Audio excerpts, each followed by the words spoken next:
What's up, HCW? I said, what's up, HCW?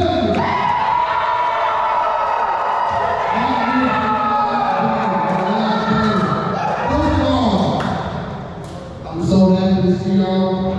It's unreal. A few things that have been keeping up. There's been a lot of drama going on the past year with Carnage and myself. Just unfortunately, I had to drag my brothers through this. Well, here we are. This mission started out as a solo mission, and then I looked to my right, I looked to my left, and I didn't know who I could depend on. But the one person that I knew that I could depend on was that man right over there.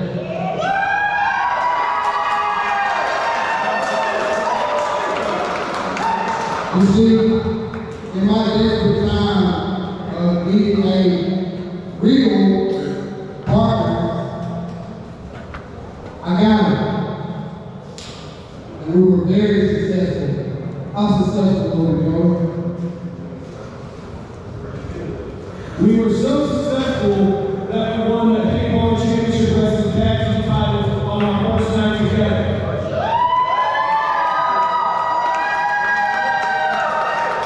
And I'm telling you, you put me in a high pressure situation. But guess what? That pressure made diamonds. But, like you said, Carnage happened. And Carnage cost us our tag team titles. So, while yes, we made a brotherhood between the two of us, we quickly learned how we were going to turn into a band. Stay in our numbers. And that brings me to you here, man.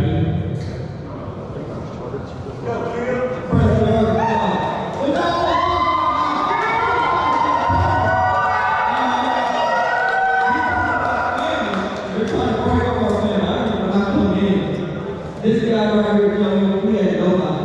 He was in the back looking for a partner, for a match with Carter. The Carter just like he had a partner. But you know what? That's what they have done.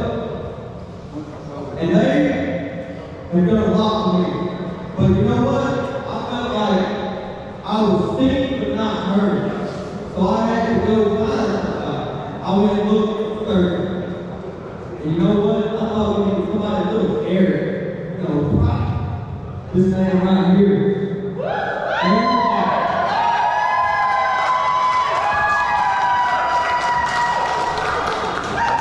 Now, this whole thing,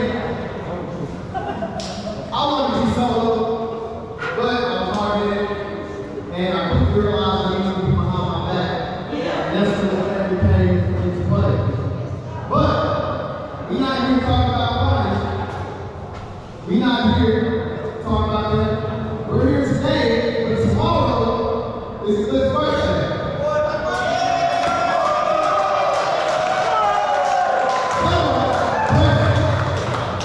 On the count of three, we're gonna sing the happy birthday, all right?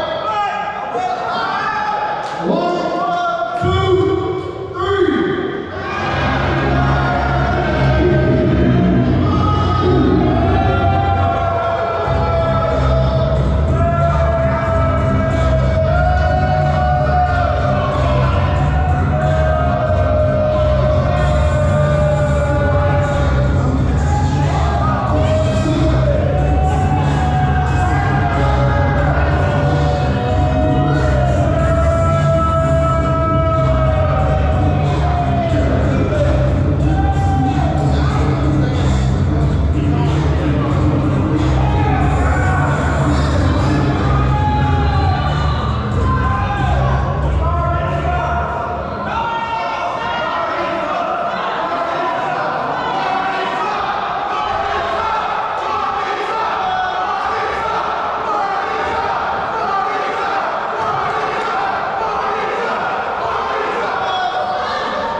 So this is what we got to speak of.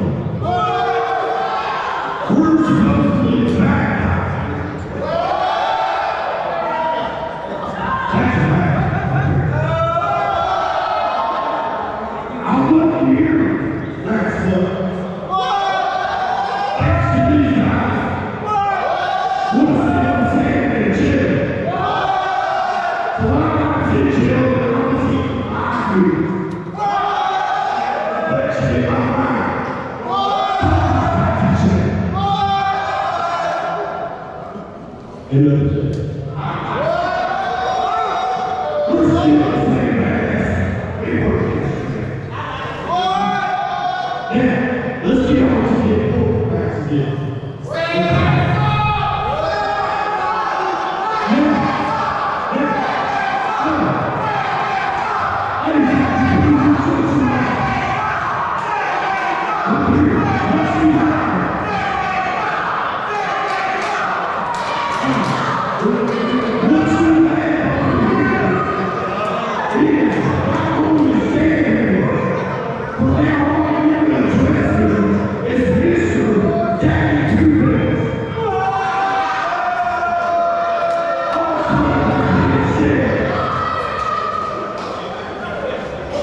It seems like you have these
Go ahead and walk through that curtain and get ready, because tonight is the night that you know that we are the true powers in the room.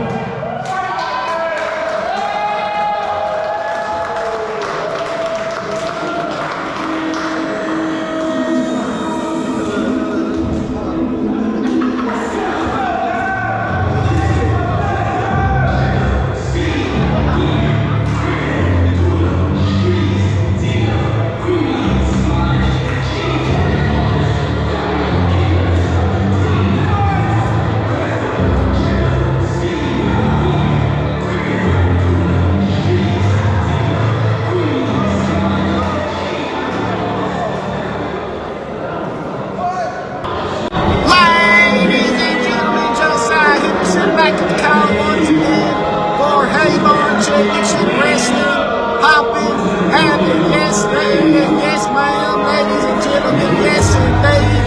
And we got, and man, what a way to kick off the show there with the establishment carnage nearing coming to blows. But as far as the in-ring action here tonight, we're kicking things off with El Jefe coming out to the ring, and there he is being accompanied by Mr. C. And wrestling El Jefe here tonight for the very first time, from what I understand from, got my notes here with me. For the first time here in Prescott, Arkansas, we're going to see Sid wrestle tonight. So I imagine the folks here in Prescott, Arkansas are in for a good treat on that one. But yes, El Jefe, not very liked here in Prescott, Arkansas, and neither is Mr. C by association. But El Jefe, also to be noted, not accompanied by Dante Alfredo, so little dissension in the ranks maybe between La Familia. After all, El Jefe and Dante lost their tag team titles to the Heartbreakers in that four-way elimination contest last month here in Prescott, Arkansas. And there he is, ladies and gentlemen. So you got to wonder, are things not all what they seem? Is there a little trouble in paradise when it comes to El Jefe and Dante Alfredo and losing the HCW tag team titles? As we all know, the Heartbreakers issuing an open challenge later tonight. Obviously, not going to be answered by El Jefe and Dante Alfredo, because last month was the last match between those three. Well, between those two teams. They had 3 matches against each other. Oh, Lord, El Jefe's got a mic. I better hush up over here.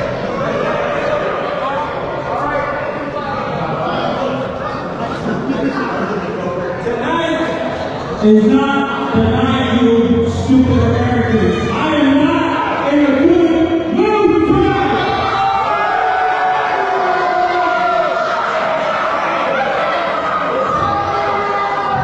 Billy,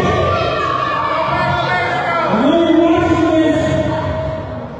You won the match for me to face a stupid right.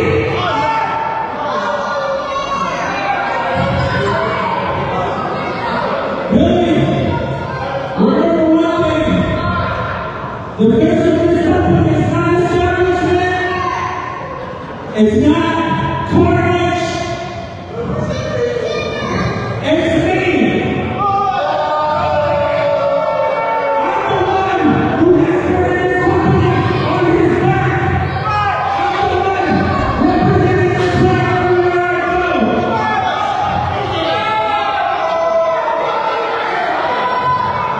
So really, I'm looking at you tonight, because when I beat the crap out of a real rookie, I'm going to prove once and for all. Lord, Mexico is the best country in the world. And Lord, Mexico is the best wrestler in the entire world.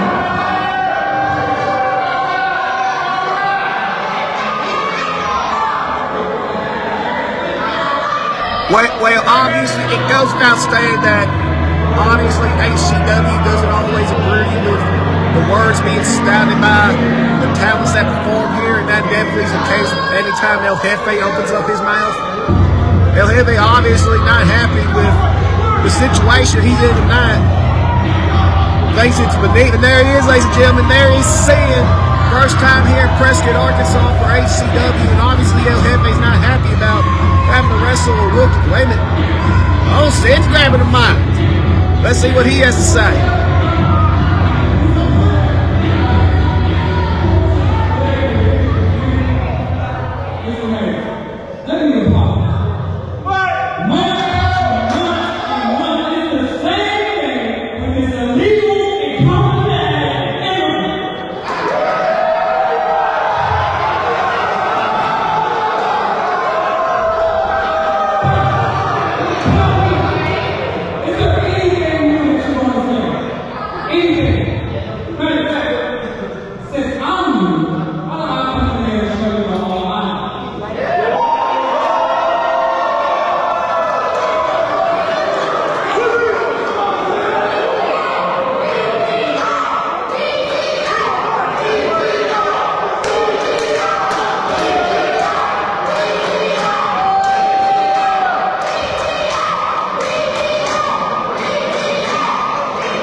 Contest, ladies and gentlemen, and boy, those fellas went back and forth a little bit, didn't they?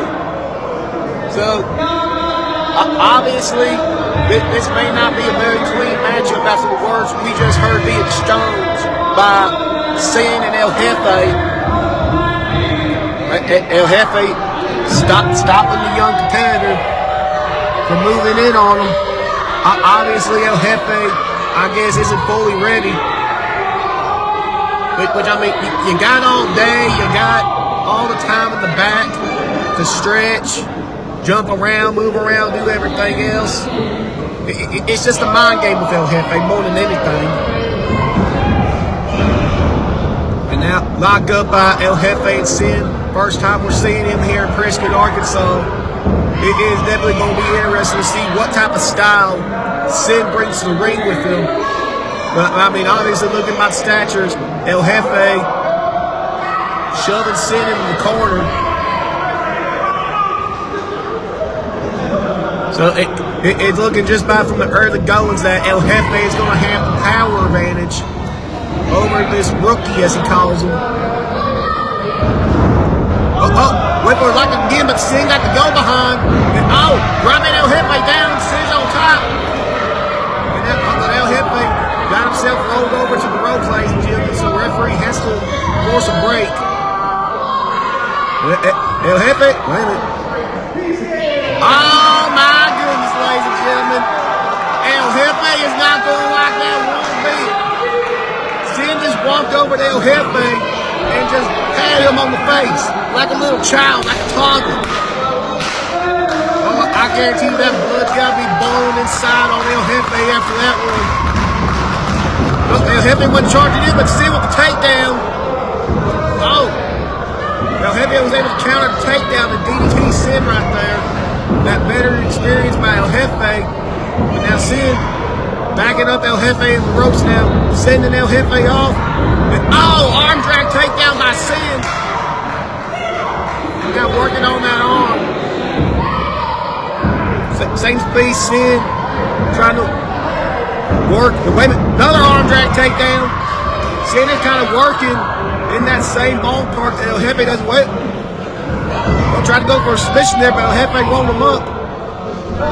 The same Sin kind of working in that same ballpark that El Jefe kind of does. El Jefe kind of slower paced style. Works a lot of holds, wrestling maneuvers. Here's Sin maybe working on that same level of El Jefe. Because El Jefe has more of the power advantage, while Sin is going to have more of a speed advantage from what I've gathered so far here in the early goings of this matchup.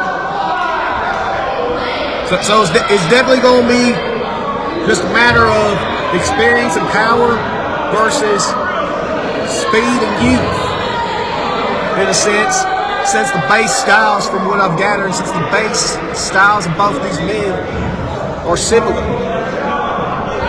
Now, obviously, El Jefe, he won't mind breaking a rule or two. And there we go, El Jefe looking for a test of strength here against Sin.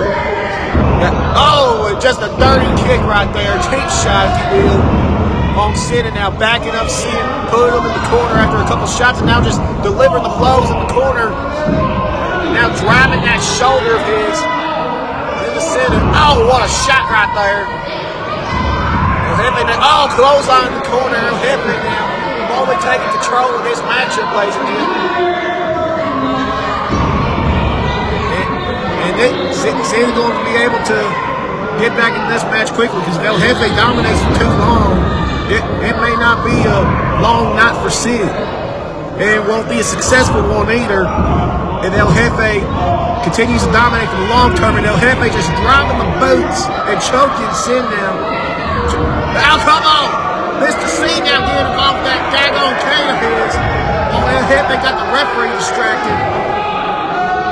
And Mr. C, that cane is what accidentally cost La Familia the tag team titles last month. A little miscommunication with Mr. C accidentally clobbered El Jefe with the cane, and it left Dante in a 2-on-1 situation with the Heartbreakers. Well, Mr. C, I guess, definitely trying to get back into good graces. Oh, El Jefe, what a slam by Jefe to Sin. Referee now checking on the young competitor, the rookie, and El Jefe puts it. And this is definitely a proving ground for both men here tonight, because El Jefe trying to prove that he still belongs on the top of the card, still deserves getting the big matchups here in HCW despite losing tag team titles. And this is definitely a proving ground for Sin. Oh, and Sin with the reversal in the clothesline in the corner, and now taking his shots now on El Jefe. This is definitely a proving ground also for Sin tonight, because like I said, first time in Prescott, Arkansas, is Sin. Oh wait, slid under the rope and just took El Jefe's legs out from underneath him. And he's got El Jefe by the leg. Oh, just drives him in the ring post right there. What unique abilities that Sin here has. Like I said, a great proving ground for Sin here tonight, because if he's able to beat a former champion like El Jefe, then cover two. All we got to do, if he's able to beat a former champion like El Jefe, someone who has always had a prominent role here in HCW in his very first match in Prescott, Arkansas, then, I mean, that'll do a lot for the young career of Sin. as far as moving him up the ranks and potentially title contention. Guys, as we all know, El Jefe, Sin working over on that leg, gonna try and make El Jefe submit. And as we all know, El Jefe, he's always hovered around that title contention, whether it's as a tag team star or a single star. So, definitely quite the jump up in competition for Sin when it comes to his first time wrestling in Prescott, Arkansas. But El Jefe able to get to the ropes. El Jefe able to avoid tapping out. He was able to hold on long enough to grab the ropes. And Sin now showing a little frustration, but he can't show it for long. He's got to stay on top of El Jefe if he wants to have any resemblance of success in this contest. Sin now backing him up in the corner. But what's Sin looking to do here? Oh, left bar splash with the face first and the turnbuckle right there. Jefe was able to move out of the way. And ladies and gentlemen, that may be the final turning point of this match right there. El Jefe might want to work on pulling this young man away before he has another opportunity to get himself back in this matchup. Jefe now, just sending Sin face first in the turnbuckle right there. And now just dumping him to the outside. And this is not going to be good, ladies and gentlemen, for Sin. Jefe now wobbling a little bit on that leg after Sin attacked it. And, face first goes Sin. It's the announce table. Uncle John and Miss Sarah Sunshine might want to be careful. Just using every part of the ring and the ringside area to his advantage is El Jefe, and breaking the count now so he can deliver more punishment to the rookie. Because El Jefe may have known he's not happy with HCW management about the situation he's in. Wait a minute, Sin no fighting back. Sin now got that headlock on El Jefe. He's going for someone in the front row. Oh my goodness! No fan interaction here tonight. He shot that boot up here, mouse for the shoe, whatever that guy was wearing. But he drove El Jefe face first into it regardless. And I guarantee you, Sin could ask every single person here in Prescott, Arkansas tonight to put their boot up, and every single person would oblige, because every person here in Prescott, Arkansas, every single month wants to get a piece of heavy. But now, Sin on the top rope, what's he looking to do here? And drops the elbow. He drops an elbow. But El Jefe rolled away from Sin. That's that veteran instinct from El Jefe. Rolled away from Sin so Sin could not immediately go for the cover. Sin now get himself up on his feet. El Jefe able to finally get on his knees. Sin dragging him up. First Irish whip. Whoa! Silk the leapfrog, my goodness! Roll through. Oh my goodness, look at Tilt-A-Whirl Hurricane Rana! And Sin's got the crowd on their feet here in Prescott, Arkansas. The crowd is pumped, the crowd is loving what they're seeing. Look, Sin, beautiful drop kick. And Sin now, and another beautiful drop kick. Sin looking to take advantage of the situation he's been given here. Going into the cover, 1, 2. El Jefe got the shoulder up at 2, ladies and gentlemen. Oh my goodness. Sin almost pulled off what would definitely have to be considered a miracle, an upset. Because like I said, first time in Prescott, Arkansas, we were seeing Sin. And if he would have been able to beat El Jefe, my goodness, if he's going to stop, pray for that. Oh my goodness! Oh no! Referee check on him. Oh no! Oh my goodness! It sounded like a gunshot going on here in Prescott, Arkansas, right there. That long body, them long limbs on Sin. My goodness! Proving to be his disadvantage. It seems he's okay, but I don't know how, but that just goes to show. I mean, he ain't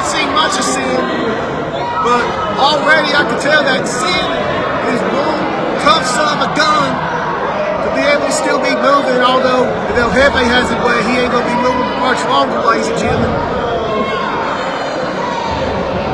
My goodness, though. El Jefe now taking advantage of the situation. Sin is nearly out on his feet. And I mean, I can't blame him. But, oh my God, Sin! What on earth? Sin ain't going to recompose himself. Now he's the one with the wrist lock on El Jefe. My goodness, I'm just amazed by the composure, the toughness, the recovery time of this young man. And now Sin now working on that arm, trying to add another limb to the damage department on El Jefe. First the leg and now going for the arm. Trying to make sure El Jefe not going to be able to enjoy the rest of his evening here. But El Jefe now back up to the ropes and wrestling with Sin. Trying to, oh my goodness, just dropped Sin on the top rope right there. Hot shot him. El Jefe now has the momentum back in his favor. Snuffed out potentially that last little bit of fire that Sin had. My goodness. One open contest. This has been with. Oh no! I stood corrected. Sin able to block that shot from El Jefe. They nailed it with a jumping enziguri right there. And both men are down. Referee initiating this count. Neither man gonna be able to get to their feet by the count of 10. Woo! I tell you, so many close calls. A lot of back and forth. What an opening contest. That's all I got to say about it. Now Sin now burst to his feet. Trying to wrestle with Jefe down to get back working on that leg. Ow! DDT to the leg. Now Sin just applying pressure on that leg. Just trying to get El Jefe to tap out. But Sin now readjusting his strategy. Trying to go for a different game plan here, but El Jefe able to reverse it. Sin the turnbuckle going, oh, what a shot to the back of the head. And that's definitely going to be a weak point now for Sin after what we saw moments ago. El Jefe now trying to gather his bearings. What the hell is El Jefe doing? He's diverting the referee's attention to Mr. C. Mr. C's now talking to the official. Oh, you dirty son of a gun! Oh, that low down El Jefe. Low blow on Sin while the referee distracted. And there's his go. Oh! Just sends him face first in the canvas. And that's going to be it, ladies and gentlemen. I'm afraid 2 and 3. Dang it. What a disgraceful ending to a highly competitive contest we had here to kick off HCW Hoppin Havoc. And I mean, if Sin did not break out tonight for the HCW audience, then I don't know how else he would. The toughness, the resilience, the athletic ability, and El Jefe had to resort to a low blow to beat Sin here tonight. So, even though it may not seem like it right now, I would call that a victory in defeat for Sin here tonight against El Jefe. El Jefe may be the one who's got his music playing and he's going to have his hand raised and he's walking away feeling all good and victorious. Sin has a lot to be proud of here tonight for his first time here in Prescott, Arkansas. Sin now, thankfully able to roll out of the ring on his own 2 feet. While El Jefe now is talking his trash to Prescott, Arkansas and the audience here. Ladies and gentlemen, we got an action-packed night in line for you. Run down the card here real quick. We got Gunner taking on Joyster the Clown. And then we're going to have Nate Hammer of Omega taking on El Rey. And then we're going to have a tag team title open challenge. The Heartbreakers have issued an open challenge. Who's going to answer? I don't know. But that's going to be the exciting part. And then our main event, 8-man tag team Carnage. It all finally blows over here tonight at HCW Hoppin Havoc. The special stipulation: Carnage wins, then any member of Carnage gets a title shot at Eclipse, but the establishment win, then any two members of the establishment get title matches at Black Savage and Sandman. It's going to be an incredible historic night, ladies and gentlemen, here at Havoc Championship Wrestling. Let's get to our next contest.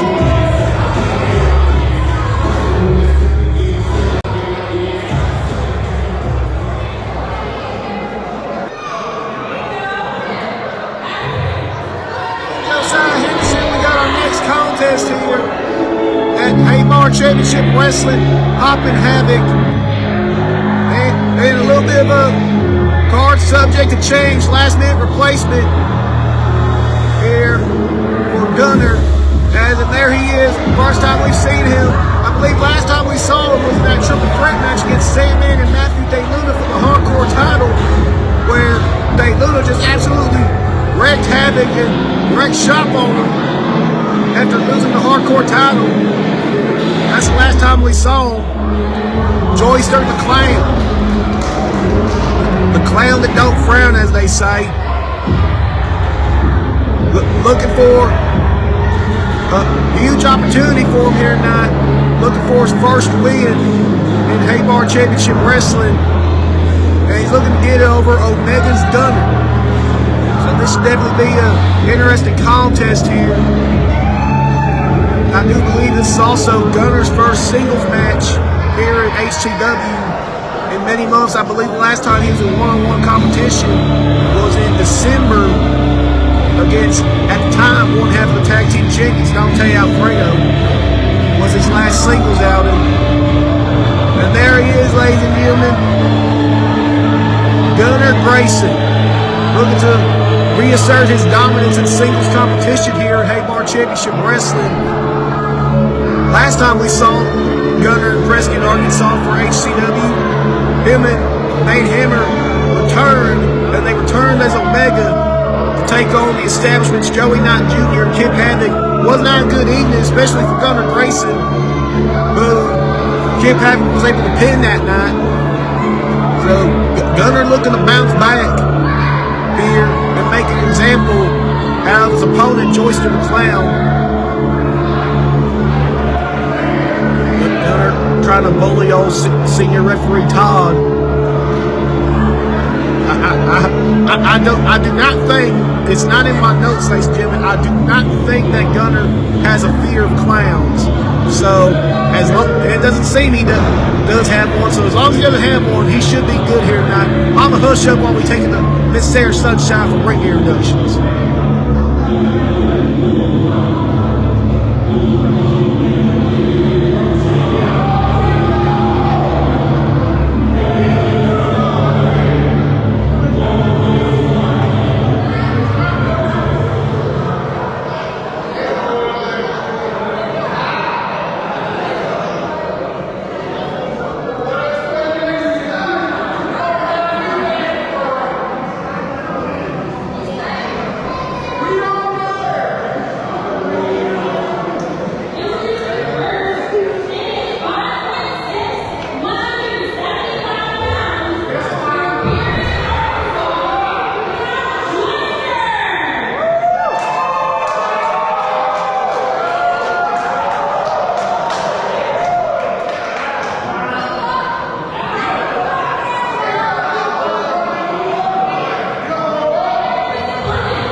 And we got our bell, ladies and gentlemen. This matchup is underway. As the Clown that don't frown, Joyster the Clown, is going to take on Omega's Gunner Grayson. And Clown went for a lockup right there. Gunner was able to duck it. Gunner trying to assess the situation here. Because, I mean, there's not really much of a scouting report on Joyster the Clown. Because we don't see very much of him. And the attitude amongst Joyster always seems to flip time from time. You know, a little bit of the mind ain't all there. A couple fries short of Happy Meals, I'd always say. The attitude always changing with Joyster the Clown. His goals and intentions here in Haybar Championship Wrestling still unknown. And I think he wants to keep it that way. Keep us on our toes. But Gunner Grayson now pushed off the side headlock, ducks the clothesline, and drops the Clown with a clothesline of his own right there. And Gunner Grayson now feeling good about himself, feeling confident in this situation. Now running off the ropes and dropping an elbow. Hit the cover here, hooking the leg. 2. The Clown able to kick out. Now Gunner, just throwing him to the mat right there. And dropping his face on his knee right there. The exposed knee for extra damage. Now, look we got here. We got a suplex to the Clown. What a disrespectful cover by Gunner Grayson. Clown able to kick out. I mean, come on.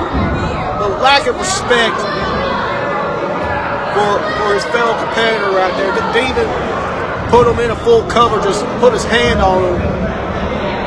And I don't know if Gunner expected it to be it right there, if he was just poking fun at the Clown, showing that he ain't taking this all that serious. I don't know what the case may have been, but Clown had a headlock on, but Gunner Grayson able to overpower the Clown and hit him with a back suplex right there. And now just on top of the Clown, looking to make him tap out, make him say uncle. And what Gunner Grayson's want to do here tonight. And I mean, that would be a very assertive victory here tonight for Gunner Grayson. Make an individual tap out. But Gunner now just laid the shots in on the Clown, and now pulling Clown back up to his feet. What's he looking to do here? Another suplex. I mean, if it ain't broke, don't fix it. It's a devastating maneuver, ladies and gentlemen, a suplex. And now just slowing the pace down once again, working over on Clown.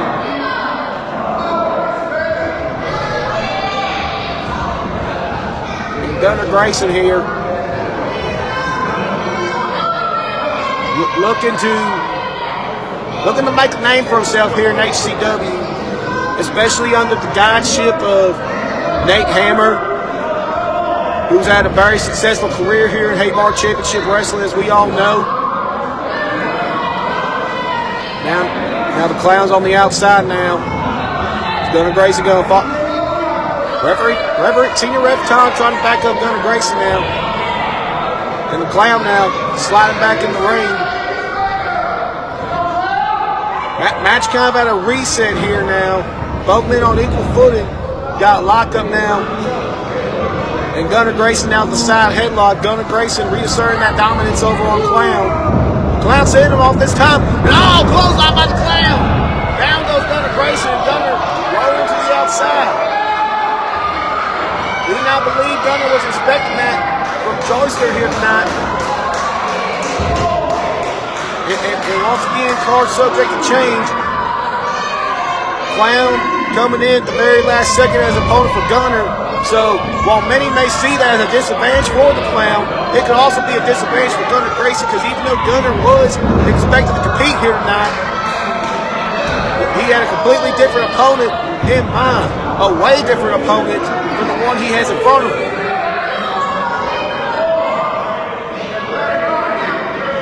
Now Gunner just staying on top of Clown. What a shot to the chest right there. Just laying it in on Joyster. Oh, sends him face first in that chair right there. And throwing him back in the ring. I mean, referee's discretion right there. That's always a hairy situation, a thin line across. That's always a referee judgment right there. If that's counted as a DQ or not. But Gunner now backing the Clown up in the corner, sends him off into the other corner, and just splashes him. Splashes Clown now. Looks back with Clown able to reverse it. Gunner goes in the corner, and the Clown will splash of his own. Throws Gunner out of the corner. And what's the Clown looking to do here? He's trying to make aim. He's walking the ropes here. I think he's trying to do the math in his head on where he needs to be and what he wants to do next. And Clown now. A flying clothesline from the second rope. Got a cover here. But Gunner able to kick out. Gunner was able to just kick out the last second there. Clown showing no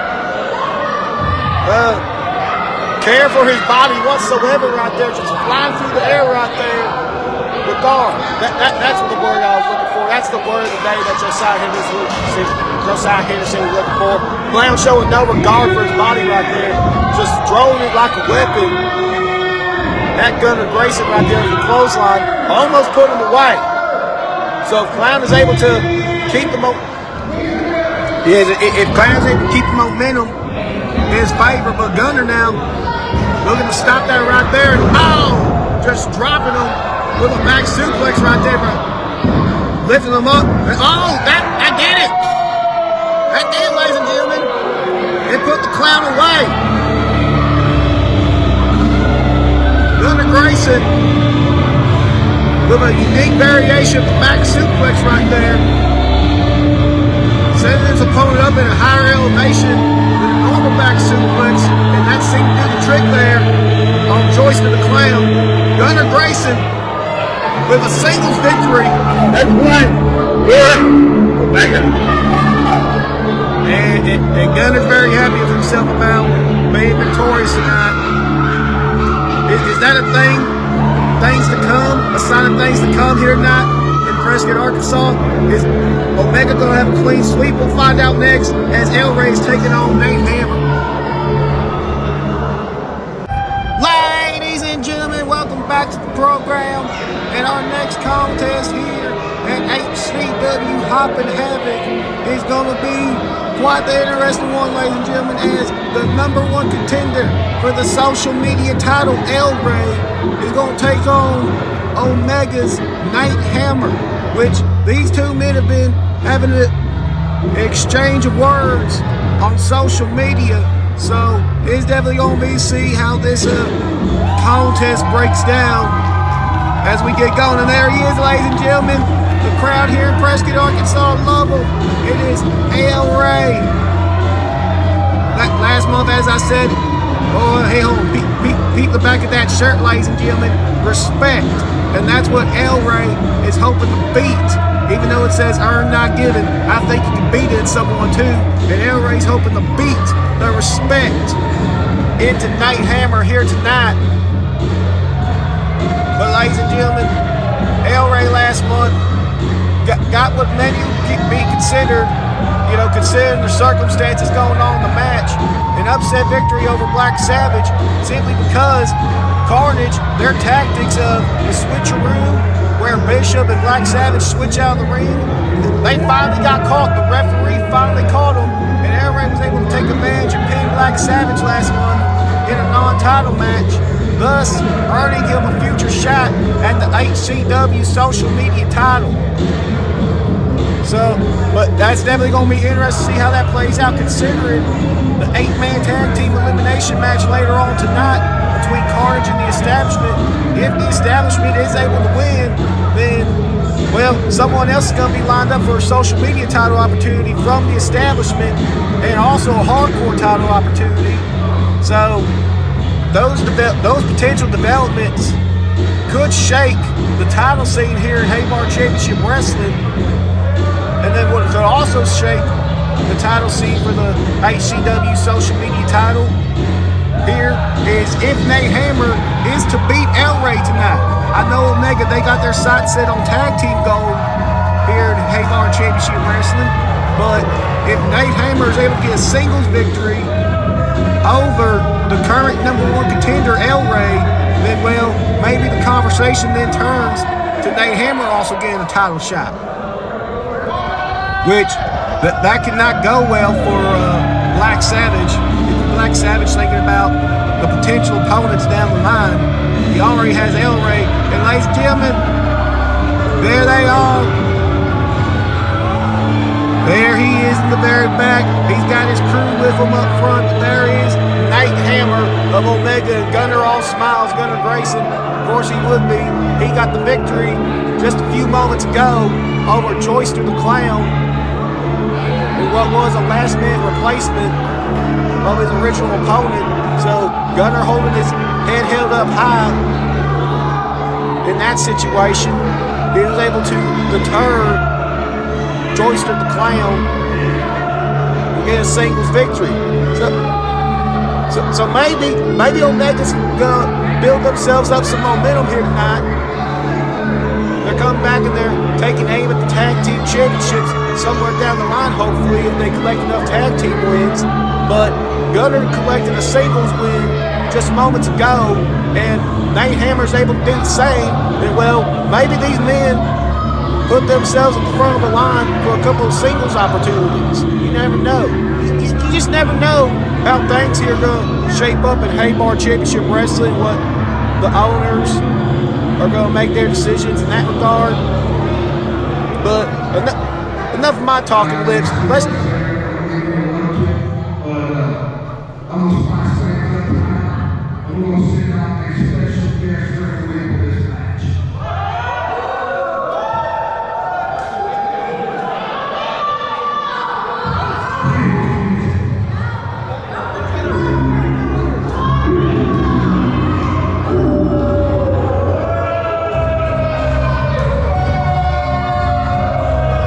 Well, speaking of, well, hold on now just a second. Black Savage coming out here. I'm doing all that talk about the social media talent scene. I guess I just spoke Black Savage to existence here. Black Savage definitely Carnage as a whole does not have their fans here in Prescott, Arkansas. But, well, hold on just now a second.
This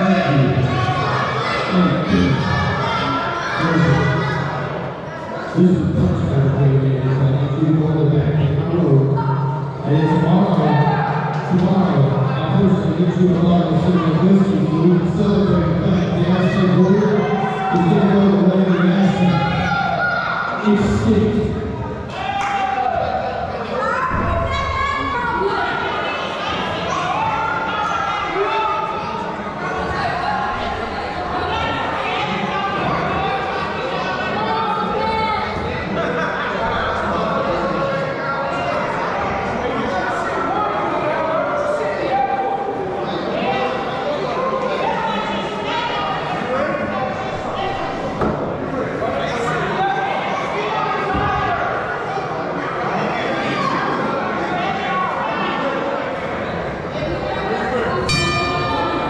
Well, there's our bell, ladies and gentlemen.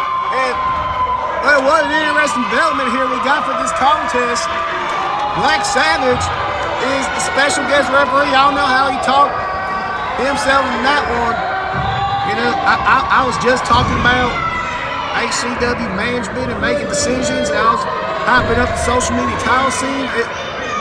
I guess I just need to stop talking because I did not want to speak Black Savage into existence after seeing more than I already have to in regards to later tonight. And how's that going to affect the main event tonight? Is Black Savage worrying about too many things? Because you gotta know, Black Savage, especially with the power as a referee, is going to be petty as all get out, and is going to try to screw over El Rey in some way, form, or fashion. So is he focusing too much on El Rey and not going to be focusing enough on his tag team match with the Establishment later on tonight? I mean, he does realize that the Establishment wins, then there's going to be someone else gunning for him in that social media title somewhere down the line. But now also another interesting scenario to bring up here with Black Savage now being the special guest referee for this contest is that if Black Savage does screw over El Rey in some way, form, or fashion, and Nate Hammer picks up the win, then, well, Black Savage just added himself another contender for his title, because Nate Hammer would definitely have a claim for the title. It doesn't matter if El Rey got screwed over by a very biased official or not. If Nate Hammer can beat the current contender, then, well, Nate Hammer very much has a right to claim, you know, a match for the social media title down the line. And, well, we can at least see that Black Savage is going to make the call for Nate Hammer right there, guys, foot on the rope.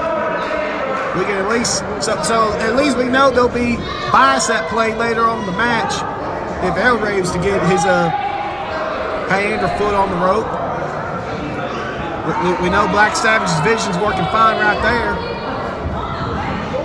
My goodness, just so many variables are at play here in this match. And El Rey trying to tie up with Nate Hammer, but Nate Hammer able to, you know, avoid it for the moment.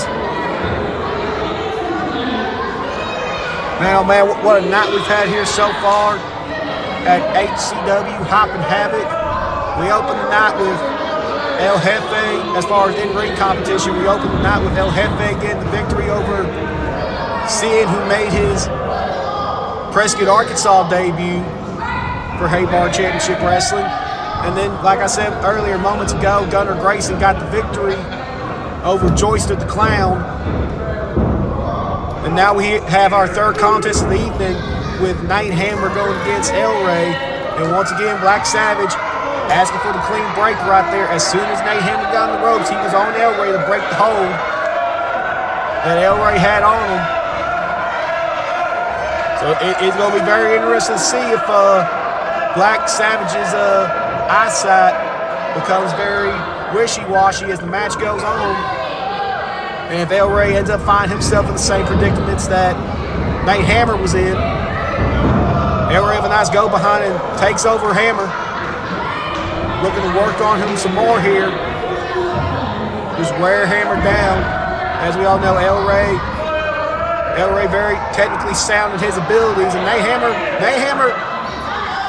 we get lost in the fact that sometimes the Nate Hammer likes to brawl and takes the cheap shots and everything else, but Nate Hammer can wrestle you hold for hold as well. And Nate Hammer now targeting that leg of El Rey. Nate Hammer can go hold for hold too with someone like El Rey. Just whether he chooses to actually wrestle his opponent or not is the main question, is the story to be told. Now Nate Hammer looking for a test of strength here with El Rey. Black Savage watching keenly, now switching up the hands. Switching them up again. El Rey didn't like it too much. Now front face lock on. Wait, here's it roll up. Wait, no. Dog. Nate Hammer blocked the roll up attempt by El Rey right there. He was able to roll up El Rey himself, but now rolled out to the floor. I wonder how lenient the count's going to be by Black Savage here. Is it going to be in a very extended 10 count, or is it going to be a fair 10 count? Because we might be here all day if the count's very lenient. Black Savage might give we might be here until midnight if Black Savage allows Hammer to have all the time he wants.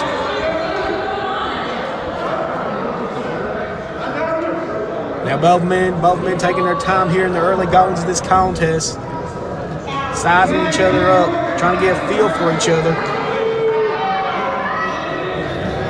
Neither man wants to make the mistake here in this contest. The Hammer of the go behind and wrestles El Rey down, trapping the leg. And I don't think Hammer believes in his heart that he's going to get El Rey here to submit this early in the contest. All intents and purposes, I think Hammer's just going to try to wear El Rey down, as you can see right here. Hammer's got the leg trapping. He kind of almost in a regal stretch position. Not fully, but in a very similar position. But honestly, another question I have to present myself now, ladies and gentlemen, is if El Rey even does tap out here, if by some chance El Rey were to tap out in that submission hold, but hold on, El Rey wrestling out of it. Now he's got hammered down, working on that arm. Oh, and dropping the knee right there on the arm. Now my question I have to present to you, ladies and gentlemen, is even if El Rey were to tap out from a submission hold from Nate Hammer, would Black Savage even call for the bell? Or, hold on, Hammer got the ropes now. Because we're still pretty early in the contest, ladies and gentlemen, so I gotta imagine Black Savage wants to see some damage done to El Rey. So even if by some miracle Hammer was to make El Rey tap out this early in the contest, would Black Savage even call it? Or he'd be like, no, I want you to do more damage to him. And you see here we got an argument now between El Rey and Black Savage. Hammer talking to Savage, I guess complaining about his shoulder right there. He trying to stretch it out there. Now we've reset back to square one here with Hammer and El Rey. Two veterans of the sport. Got another lockup here, ladies and gentlemen. Oh, Hammer just jaw-breaking El Rey right there, chop. And now Irish whip him to the other corner. Here comes Hammer. Oh! Drops him with a clothesline. Now Hammer trying to drag El Rey away from the ropes. And what?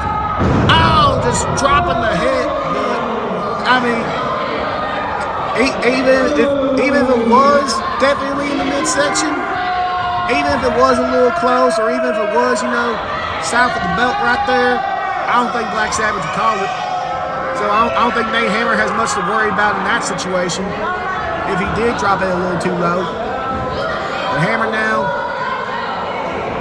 looks like he's going to go. Yes, indeed, he does. He's locking in the figure four. Is El Rey going to tap out? And is Black Savage going to call if he does? Another thing you got to worry about from the figure four is your shoulders being down. But once again, especially if a submission move, if Black Savage even, count the 1, 2, 3, or would he just let El Rey lay there and just take the punishment? I mean, the figure four is a very dangerous submission move to be in, you know.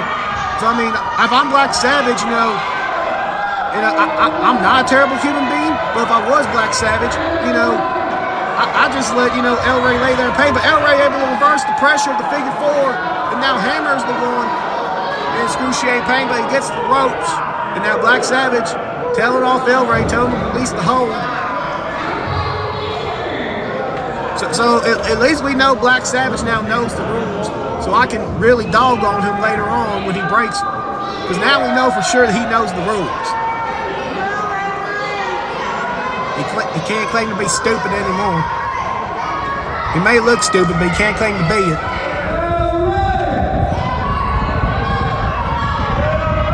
El Rey now trying to shake off his legs, and drop kick right there by El Rey. El Rey was trying to shake the cobwebs out of his legs from the figure four. Hammer was trying to recover as well, and El Rey got to him first. Now El Rey grabbing Hammer, setting him up for something here. What's he gonna hit? Oh, fisherman suplex right there by El Rey.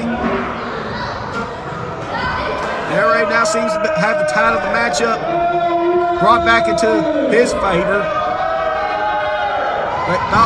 Dog able to get up first, though, and just rake El Rey in the face with his leg right there.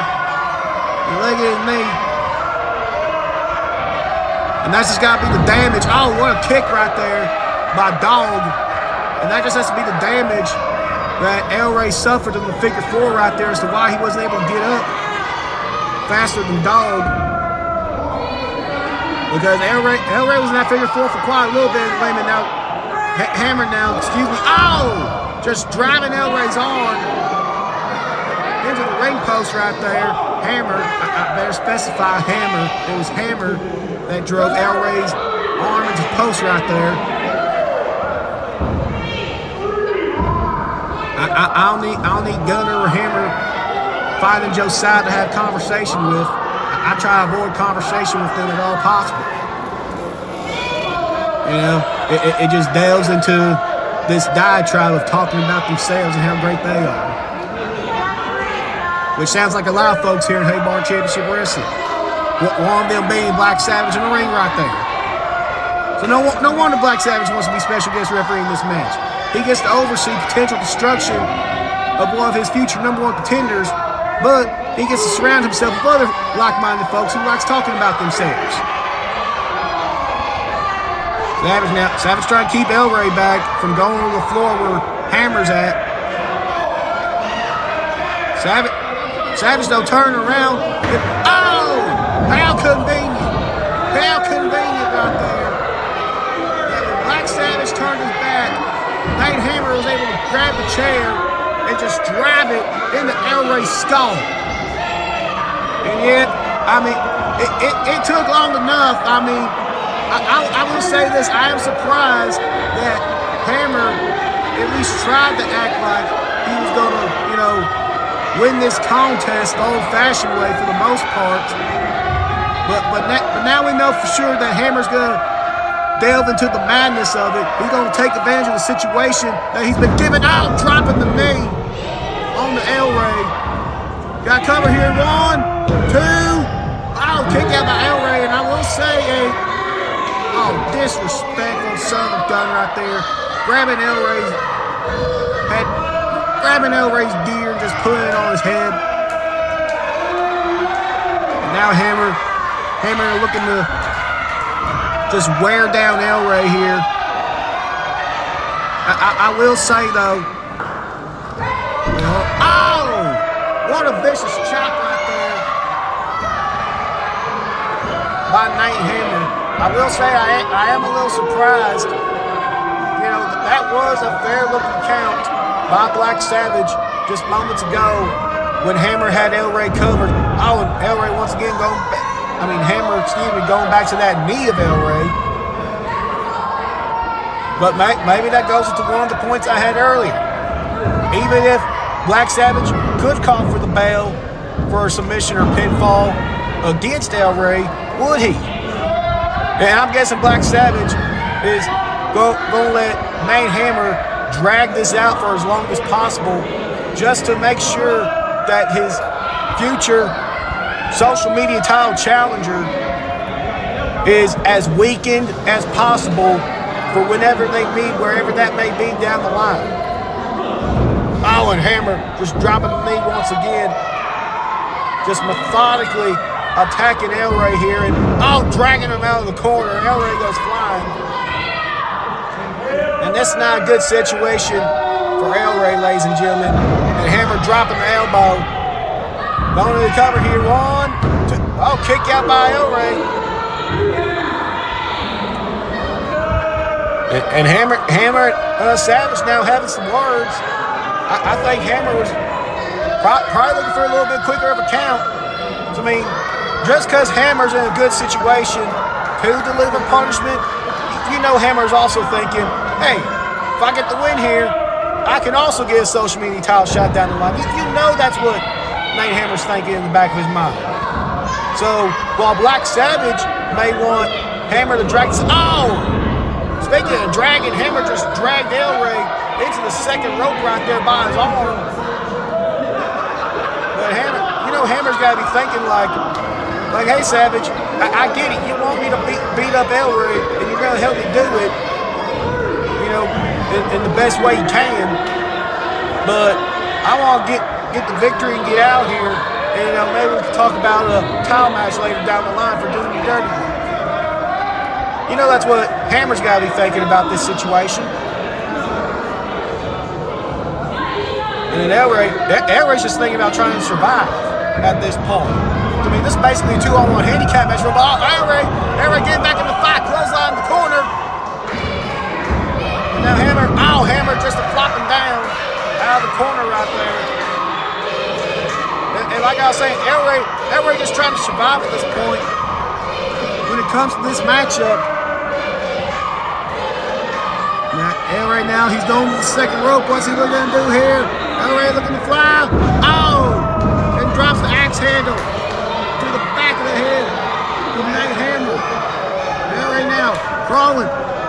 Can he get the cover here? Hasn't wasted too much time trying to get in that cover. And 1. Oh, come on. And yet, kick out by Hammer. And that definitely will be a 3 count.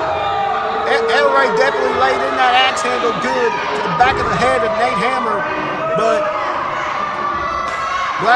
combination of El Rey just not being able to get to the pinfall quick enough, but mainly Black Savage, decided to show his favoritism here. And what cost El Rey right there. Now El Rey getting back in the groove here, just dropping those shots on Nate Hammer. DDT! Dropped Hammer with a DDT right there. If I'm El Rey, is he going to go for it again? Is he going to go for another pinfall? No, he doesn't. Back to his feet here. And El Rey off the ropes. Leg drop. And cover once again. 1, 2. Kick out once again. Savage did go a little faster at that count. But 1, 2. Kick out again by Hammer. Honestly, if I'm El Rey at this point, especially after that first cover he got on Nate Hammer moments ago, and that's what I do right there. What El Rey's trying to do right now, I just try to get a submission victory over Nate Hammer. Because Hammer's got his foot on the rope. And now El Rey looking to go cover here. 1, 2. Hammer got his foot on the rope. And if I'm El Rey here, I'm just going to look for a submission victory. Drag Hammer to the middle of the ring and get that submission victory. Because Black Savage could do a slow count all day long, but it'll be pretty hard to ignore a tap out. El Rey now looking to get back on the attack here on Nate Hammer. Hammer fighting back though. Savage turns back from the competition. And Hammer, vicious chop right there. Where's Hammer going? Hammer's grabbing for something. But, oh my, wait, is that Nux? Is that Brett? Wait a minute, I just heard a bell. What's going on?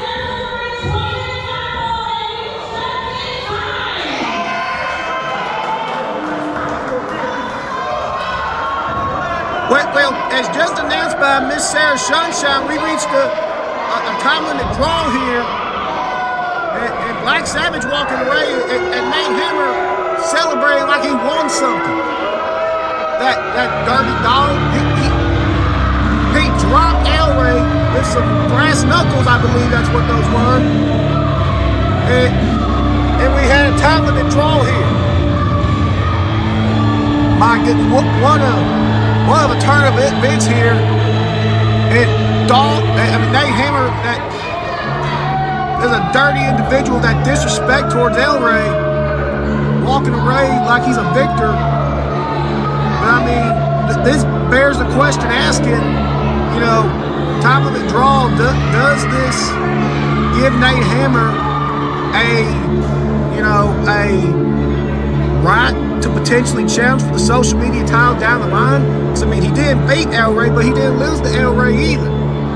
Although there were a couple of times in that matchup where he definitely could have lost to El Rey had it not been for Black Savage's, biased officiating, and just wanted to see more damage to El Rey, which he definitely got. But ladies and gentlemen, that's such a disappointing way for this contest to end. A time limit draw, and thankfully El Rey looks like El Rey's going to make it back to his feet here, which that's a good sign considering he took a chair shot earlier in the match, and then right there just a few moments ago took brass knuckles to the face. So I mean, or whatever it was that Hammer had in his head, I couldn't get a good look at it.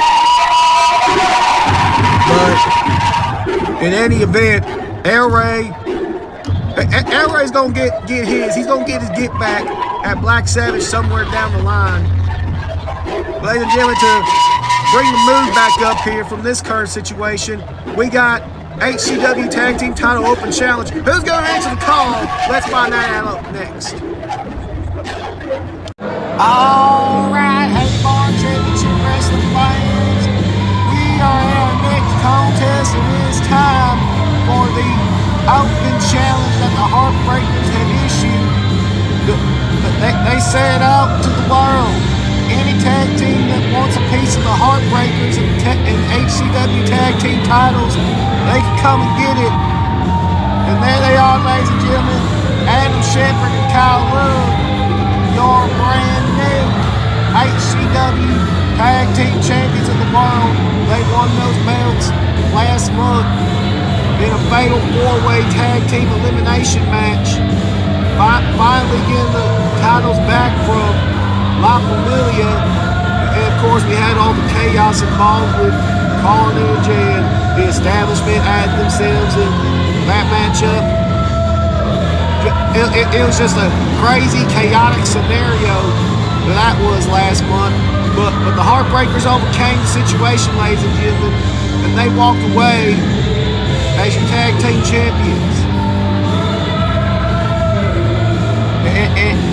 And these two young men, Adam Shepard and Kyle Love, that they are so beloved here in Prescott, Arkansas, as they're making their way around the ring, greeting fans.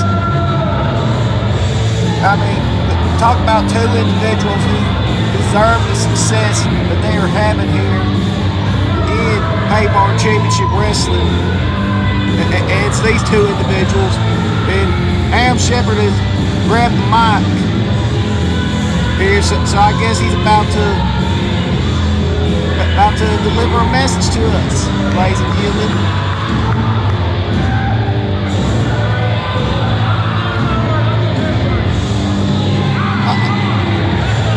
Making his way up the stairs is Adam Shepard.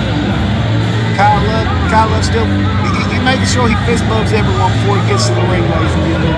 He's got to make sure that every person that paid the ticket tonight gets that little interaction. Don't you just love that? You love to say it, ladies and gentlemen. Miss Sarah Sunshine's in the ring now. I guess is she gonna do the the journalistic questions and figure out who's going to accept the Heartbreakers Challenge. We shall see. We shall see here in due time. I'm going to hush up for old Adam.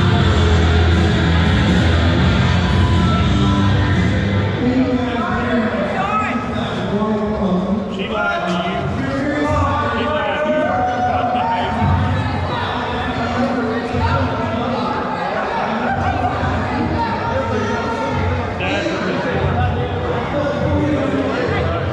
He couldn't get that bad.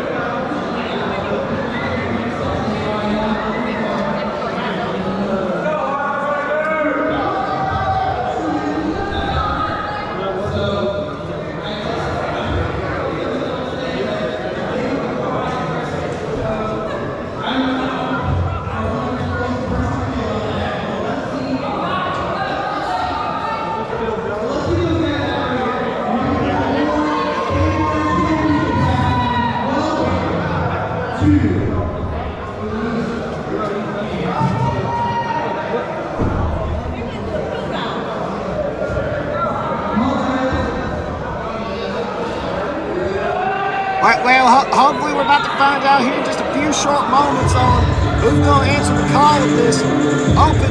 Wait a minute! Oh my goodness, like damn it! Matthew DeLuna, that's his cousin he brought with him. Matthew DeLuna's back and Truman is back. I mean, we haven't seen Matthew DeLuna since he lost the hardcore titles to the Sandman in that triple threat match.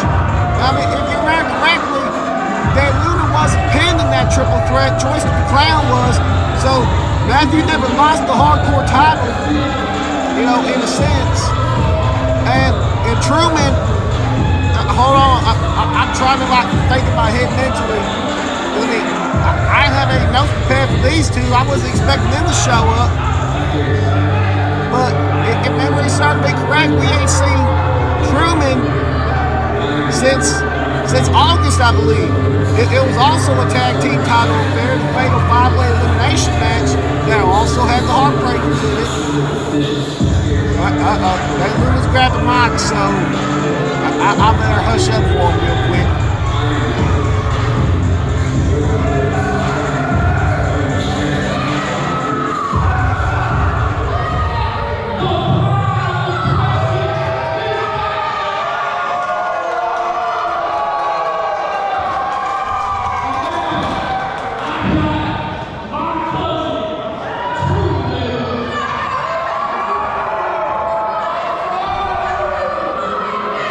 People of Wrestling. My name is Truman.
And what an answer to the challenge here. Matthew DeLuna and Truman DeLuna. Wait a minute.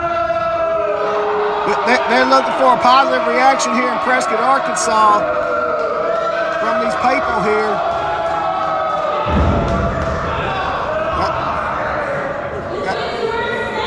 But yeah, I mean, I was not expecting these two to answer the call when it comes to the Heartbreakers Open Challenge. And, oh, look at that, the Heartbreakers. One up in the Truman, the DeLunas, whatever you want to call them. But this should definitely be an interesting contest. The Truman going for one more attempt here to get the crowd in Prescott on their side. I don't think it's going to work out too well for them.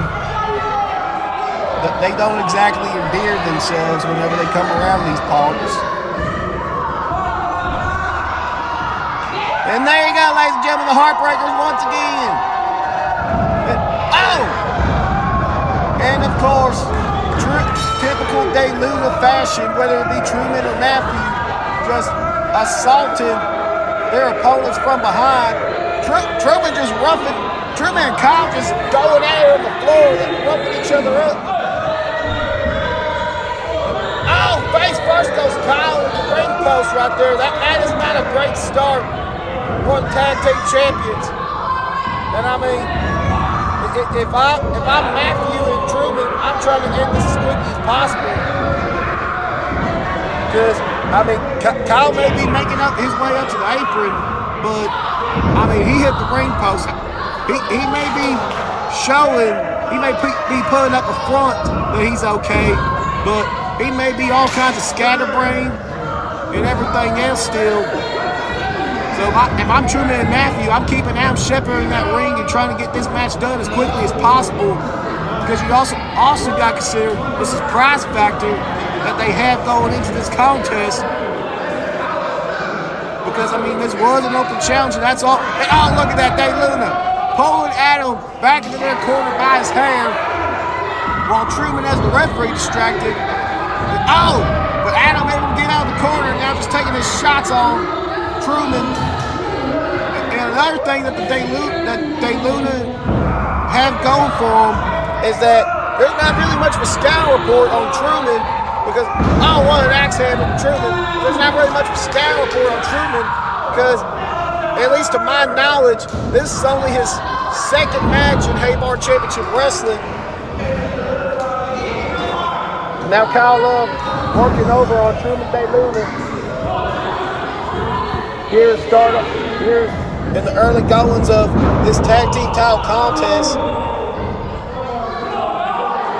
This is our first and only title match of the evening, ladies and gentlemen. And what a title match is going to be. Can Matthew DeLuna, in his first match back in Haybar Championship Wrestling in quite some time, walk away with gold once again? As I stated earlier, last time we saw him, he was hardcore champion. And now looking to walk away with some tag team title gold here tonight. Has recruited his cousin Truman to help him in those affairs.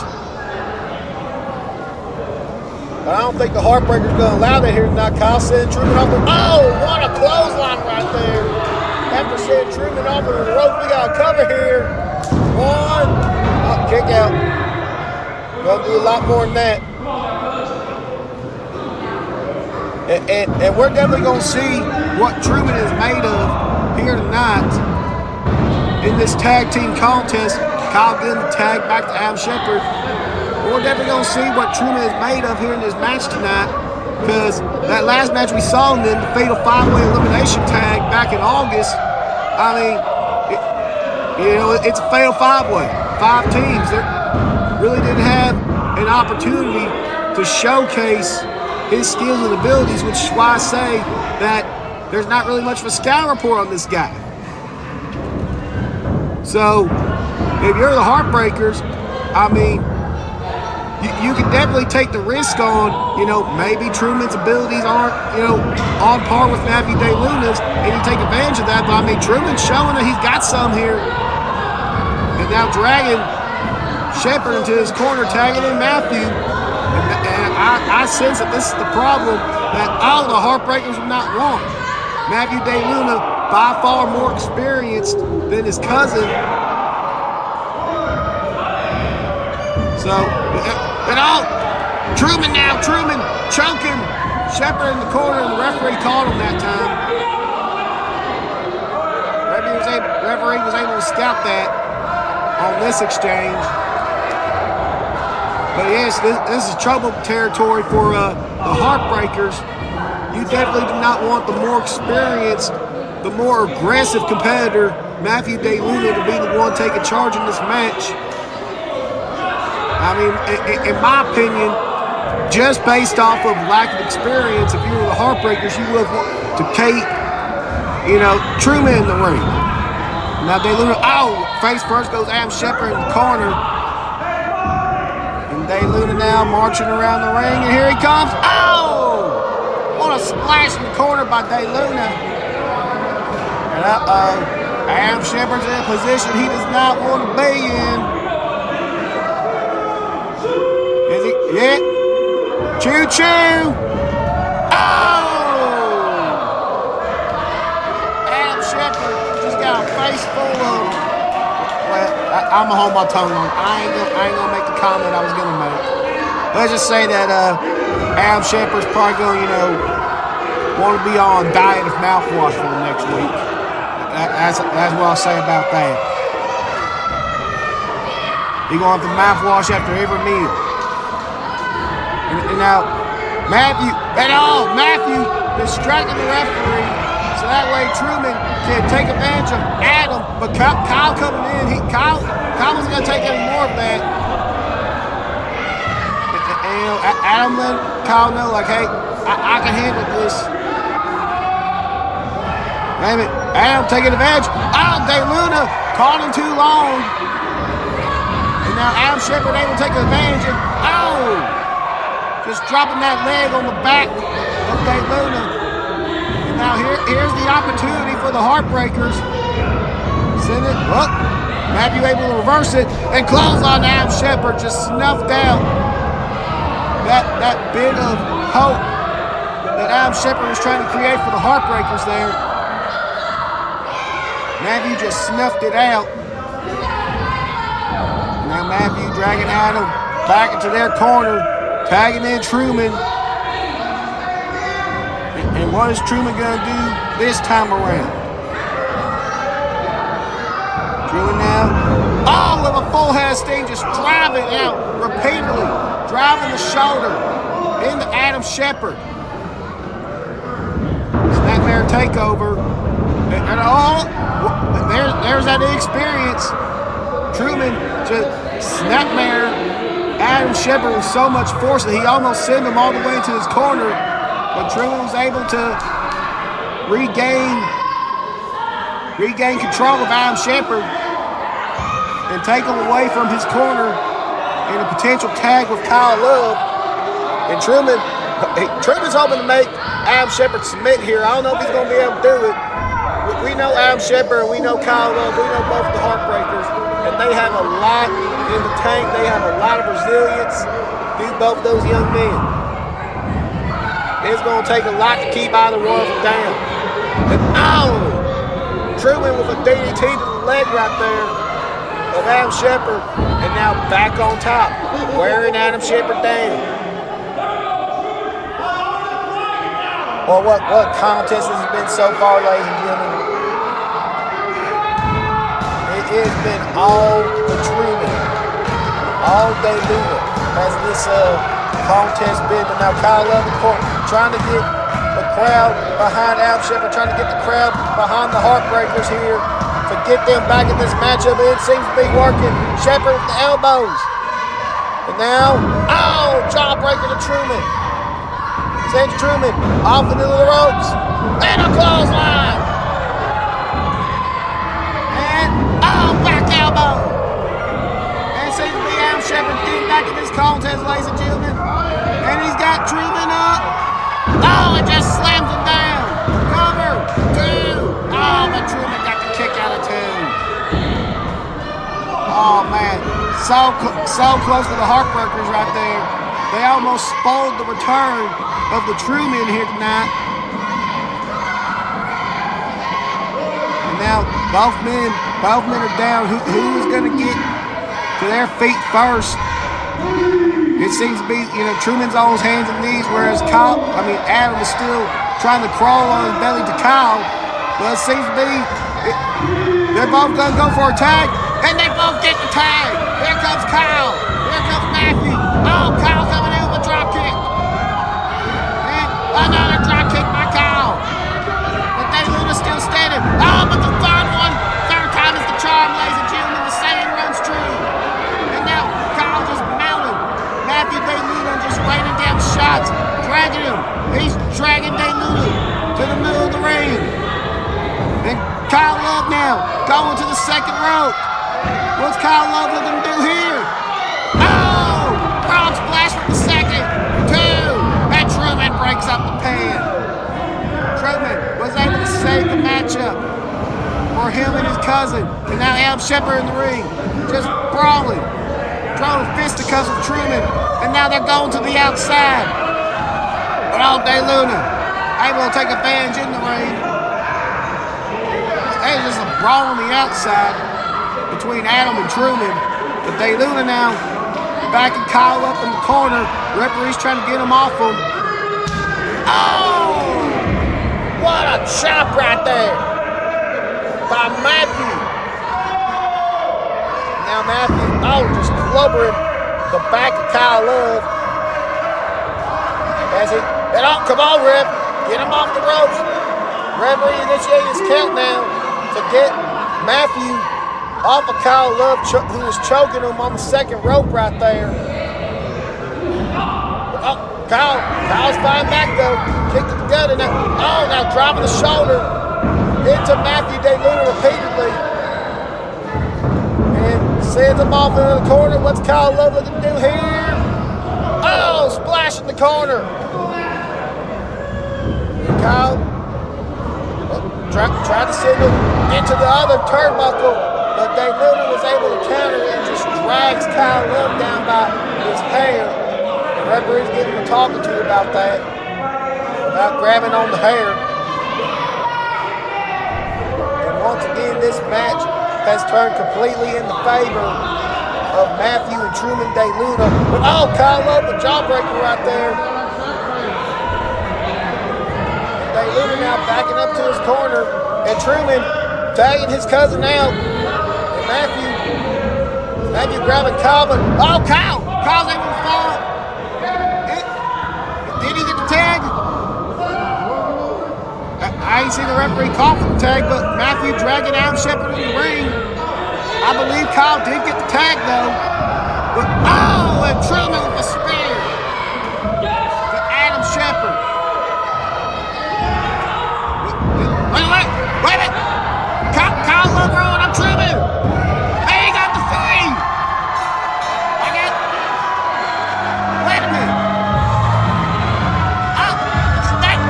They did so good that they tricked on Josiah Henderson. And none of it gets passed on Josiah. Kyle Love did a fake out tag to Adam Shepard. So Adam Shepard was never a legal competitor. And they tricked the Truman. They tricked everyone here. My goodness, what smarts being used by the tag team champions of HCW, and they are still that after this contest. They have retained the tag team titles by using their wit. They got one over on the Truman, but sore losers. Truman and Matthew attacking the tag team champions from behind. And this is just sickening, ladies and gentlemen. There's no need for this. A bunch of sore losers. Matthew and Truman, they can't accept the loss that they got tonight. Someone's going to need to get a spatula and Scott and Kyle Love off the canvas tonight after that. Just all the combined weight of Truman and Matthew just falling on on top of Kyle Love right there. And now Truman has Al Shepard. Oh, and just drops him. What a display of disrespect. And now Matthew laying down the shots on Kyle Love. Oh! Referee tried to restore order, but Delina just sucker punching the official. This is wrong. And someone's got to restore order here. And now Matthew grabbing the tag team. What is Matthew? He's grabbing the tag team titles like he's won them or something. And he's handing off one of the belts to his cousin. Those are not yours, ladies. Do not let the screens fool you if you're just tuning into the program. Matthew and Truman are not the HCW Tag Team Champions. The Heartbreakers beat them tonight. The Heartbreakers issued an open challenge. They beat the Truman. The Heartbreakers are still your HCW Tag Team Champions, but Matthew and Truman, being the sore losers they are, attacked the Heartbreakers. Matthew attacked the referee, and now they're stealing the Heartbreakers' property. And this is just,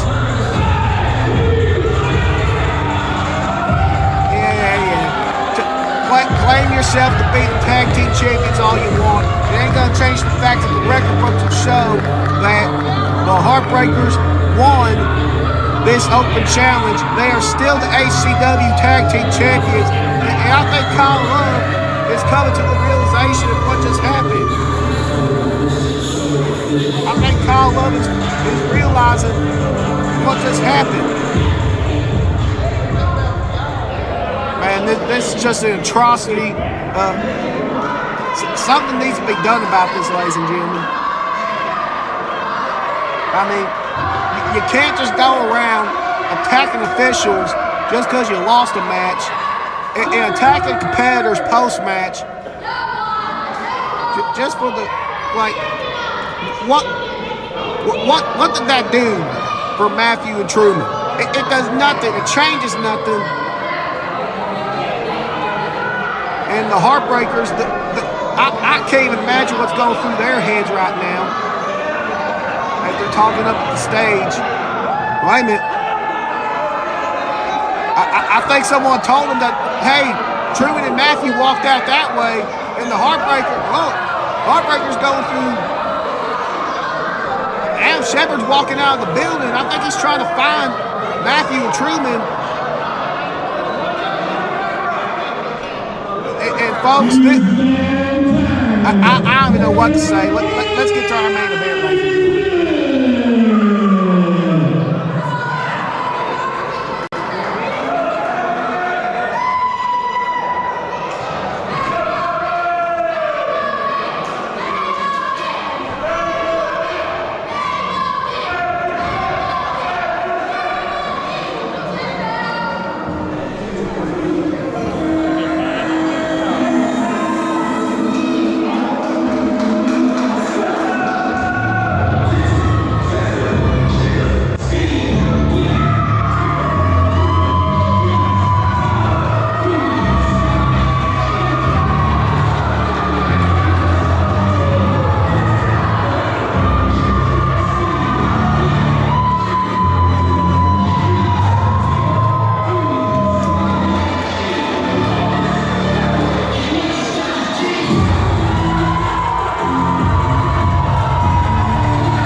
Wow, ladies and gentlemen, what a moment for these men here tonight. What a moment for HCW right there.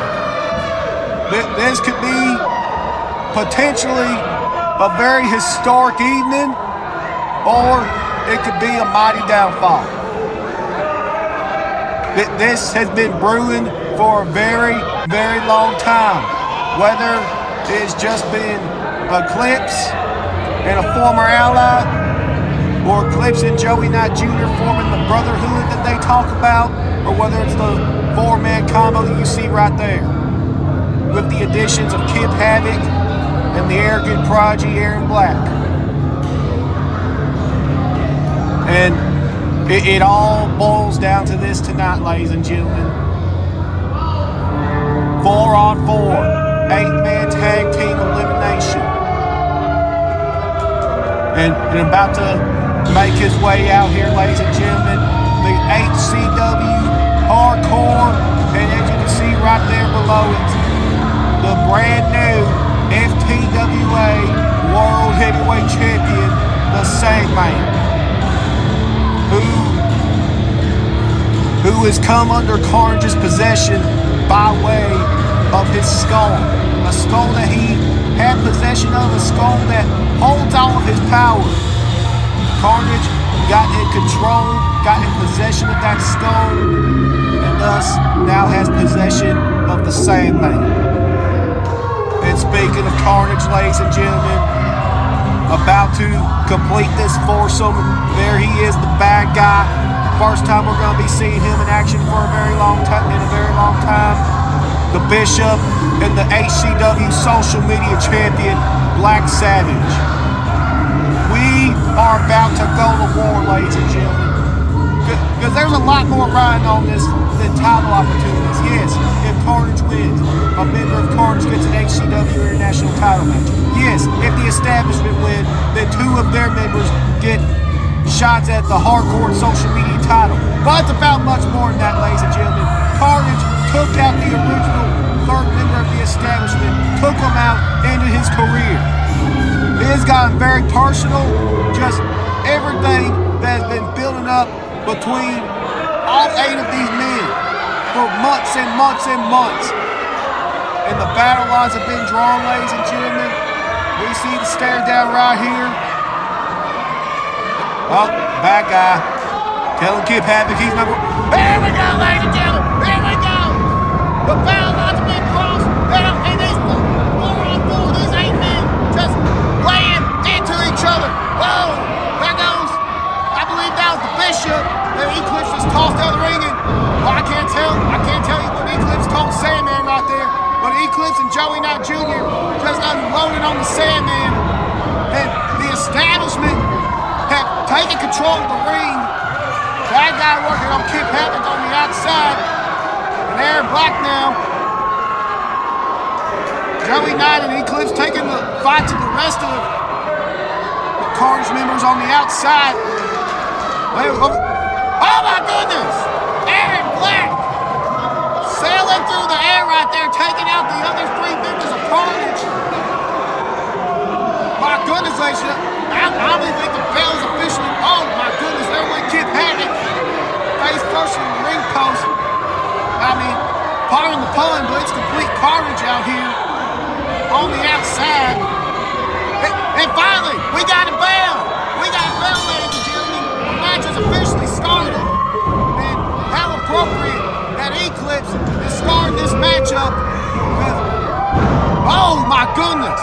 Bishop went flying off that clothesline, but how appropriate that Eclipse is starting this, because I mean, after all, this whole issue with Carnage, it all starts with Eclipse. Eclipse has pretty much found himself the center of attention when it comes to Carnage and their attacks. Oh, just stomping on Bishop's arm right there. I mean, remember when all the way back in August, when it back out in the ring, oh! Just leveled Eclipse with that social media title. I don't think that guy realizes the bell rung. I think bad guy believed that it was just still a brawl at the moment. He's been disqualified. disqualified.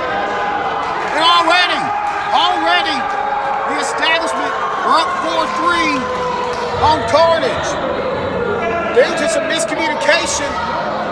I mean, I guess bad guy just didn't hear the bell ring. I mean, that could do with all the chaos and carnage going on. Once again, pardon the pun. But now Bishop taking advantage of the situation. Oh, sidewalk slam to Eclipse. But remember, it was all the way back in August. Fatal 5-way elimination tag. Final 2 teams, the establishment and Carnage. Eclipse got the victory that night to win the tag team titles for himself and Joey Knight Jr. But just a month later, ladies and gentlemen, at the September show, well, for starters, Black Savage issued an open challenge for his social media title, which Eclipse answered, and then through Carnage chicanery, screwed Eclipse out of that social media title match. But they weren't done screwing Eclipse that night because they cost Joey Knight Jr. and Eclipse their tag team titles that same night.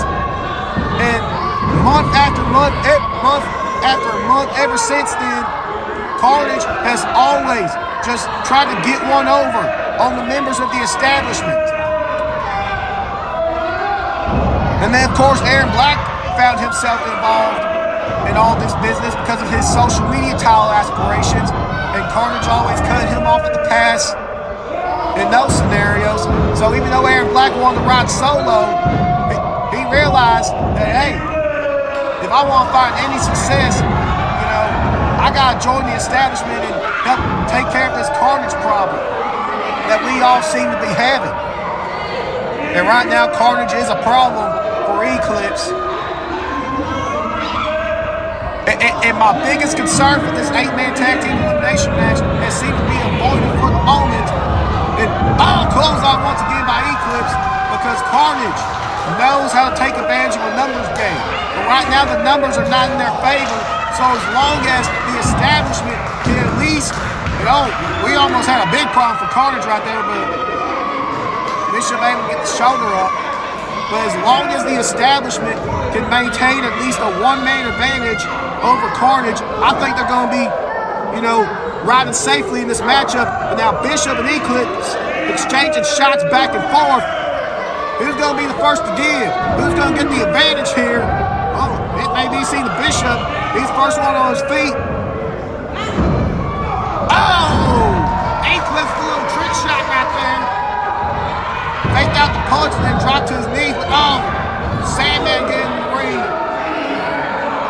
Sandman might want to be careful. We've already saw one disqualification elimination happen earlier with the bad guy being unceremoniously taken out of the matchup, getting himself disqualified. But Eclipse now back on top of the situation, trying to take, what a chop right there, but trying to take the Bishop's leg out from under him. Just whack-a-mole action. He drops on the knee, Bishop pops up, and he gets chopped in the chest. And now Eclipse looking to maybe make Bishop submit.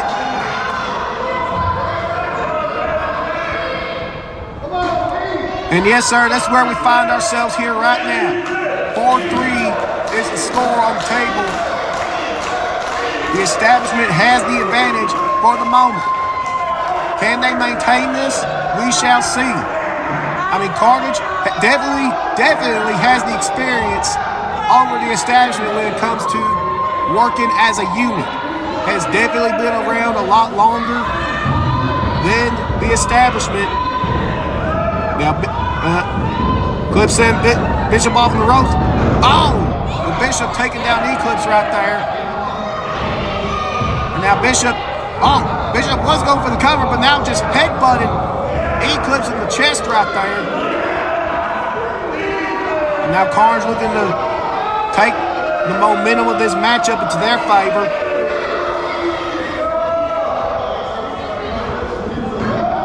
And now, Bishop.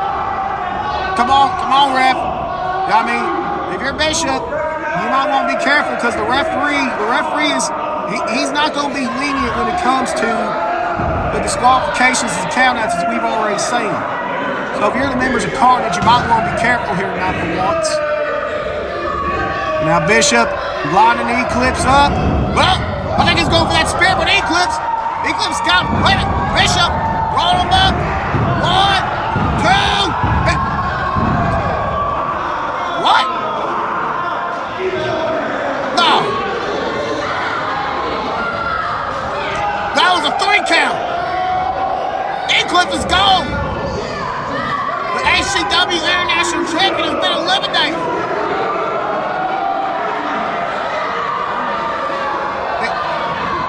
And the air has just been taken out of this building tonight. And I mean, Referee Todd didn't see it. Bishop did indeed have the tights. I can't believe this. Especially this early in the matchup. Hold on.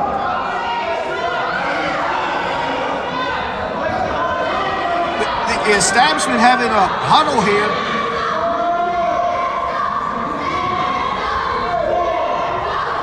Establishment having a huddle to regroup here. I think Kid Havoc is stepping up to get in this match next. I mean, the founding father of the establishment, Eclipse, is the first one gone from his team. What a crazy turn of events here. But I mean, we got to focus back on the matchup here. Now Kid Havoc locking up with, I do believe, oh, yeah, that is Bishop, locking up with Bishop. And Bishop now looking to make it 2 for 2 here with Kid Havoc. Oh, just flinging Kid Havoc out of the corner right there. And we got an even ball game now after the elimination of Eclipse. So just remember for the folks at home, Bad Guy was eliminated at the very start of this matchup, got himself disqualified, didn't realize the bell rung, and then Bishop just a few moments ago, oh, sidewalk slam right there by Bishop and Kid Havoc. Bishop just a few moments ago held on to the tights of Eclipse and pinned the international champion and eliminated Eclipse. Wait a minute, Black Savage now in the ring, and oh, a sidewalk slam of his own to Kid Havoc, and now tagging in the HCW Hardcore and the FTWA World Heavyweight Champion, Sandman. And now Sandman just toying with Kid Havoc here. Referee now giving Sandman the count here. Sandman just grabbing at the face of Kid Havoc. Sandman, you might want to be careful there before you get disqualified. Oh, taking a cheap shot right there at Aaron Black and Joey Knight Jr. on the apron. Oh, just yanking on that foot on Kid Havoc right there. Trying to take out the wheels of Kid Havoc. It's the Sandman. And if you're the establishment, you gotta wonder what kind of game plan are they trying to come up with? Because, I mean, obviously, in an elimination match, you're hoping that none of your teammates get eliminated. But for Eclipse to be the first one to go for the establishment side, I mean, that just had to sit. I mean, it did. You felt the energy be sucked out of this building, the shockwaves of that elimination, and now Kid Havoc is getting his butt whooped in the corner. If I can get a side profile, I'll be able to tell who it is. I do believe that is the Bishop. And, oh, suplex right there to Kid Havoc by Bishop.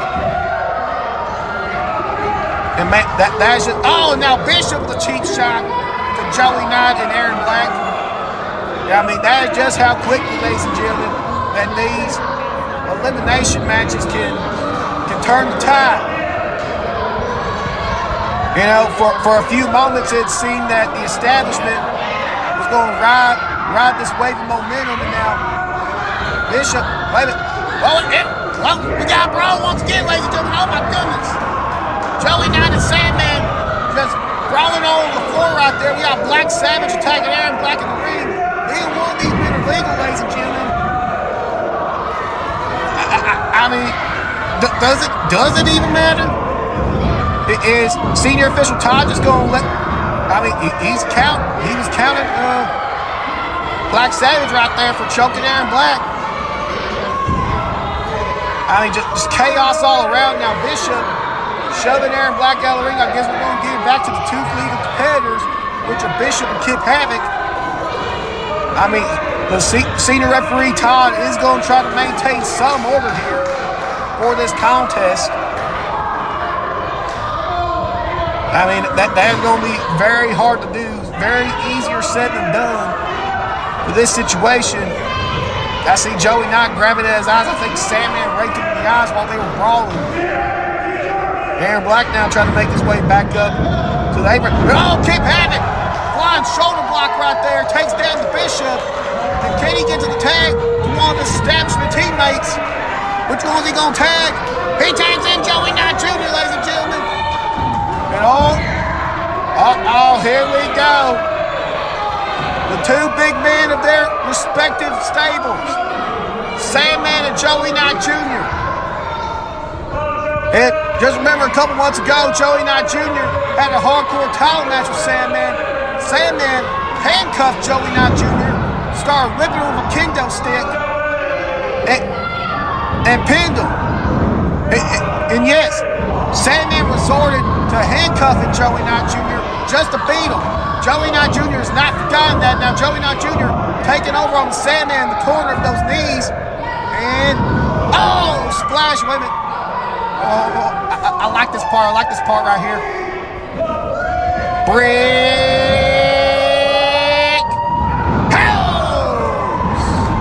That's what he is, ladies and gentlemen. Make the cover here. 1, 2, And Savage, Black Savage breaking it up right there. Broke up the potential elimination of the Sandman.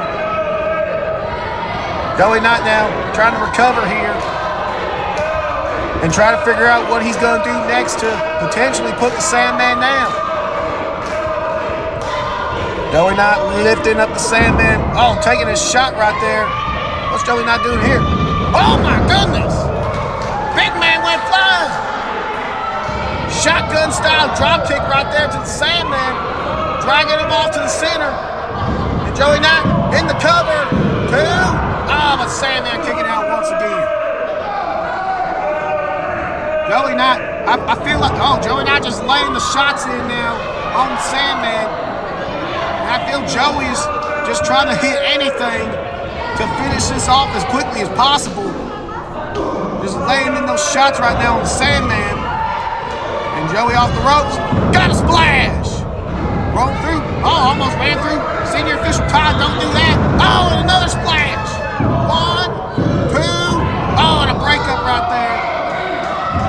Once again, Carnage saving their muscle of the group, the Sandman, from elimination. That's twice now that Carnage has had to save Sandman from getting eliminated by Joey Knight Jr. And Joey Knight now just looking to wear down the Sandman. Maybe they can tap out. Sandman once again going to the eyes of Joey Knight Jr. That was really the only way he was going to be able to stop the momentum of the Brick House. And now it's about Joey, wrong corner. I know you can't see Joey, wrong corner. That's Carnage corner. Joey might want to turn around. Joey's trying to regain his sight here. And this is a bad predicament now. Sandman now has got, grab it, he's fine. What kind of sick, twisted individual? He was just biting on Joey Knight Jr.'s head right there. Like it was a little snack. And now Sandman picking up Knight and sends him off in the corner. What's the Sandman looking to do here? Just drops the clothesline on the Joey Knight in the corner. Sandman laying in those shots. Well, Joey Knight blocked that last one. And, now he's got the Sandman in the corner. Choking him. My goodness. I get the frustration and everything with Joey. But man, just tired. You don't want to get disqualified by choking Sandman in the corner. Now Joey laying in those shots right there on Sandman in the corner. Going for the 10 punches. Crowd's counting along. What did Savage have in his hand? Black Savage had something in his hand right there. And Sandman with the power bomb out of the corner. What did Black Savage have in his hand? Cover. Oh no. That was a 3 count, ladies and gentlemen. Black Savage hit Joey Knight Jr. with something. And then Sandman nailed the power bomb. Joey Knight Jr. is out. And he's eliminated. He's out in multiple senses of the word. He's out cold and he's out of this match. Not only that now, the referee's trying to help Joey Knight out of the ring. And now we have a 3-on-2 situation. We have Keep Havoc and Aaron Black of the establishment left. And then we have the Sandman, Black Savage, and the Bishop of Carnage left in this matchup. Oh, how the match has turned around from the very beginning. It was establishment's favor to now Carnage has asserted their dominance with the numbers game. But Aaron Black now wrestling, trying to get a nice side profile of who that is in the ring.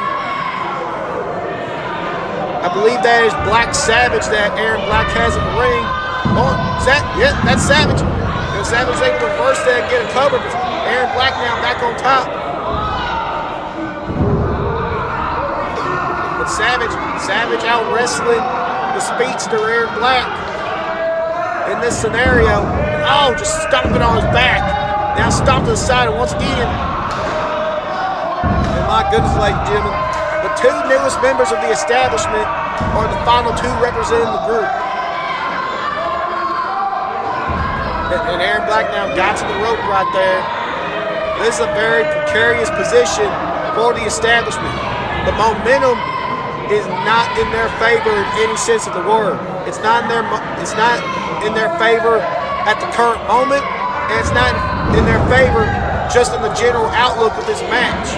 Because that is now 2 consecutive eliminations. But Aaron Black trying to fight back now.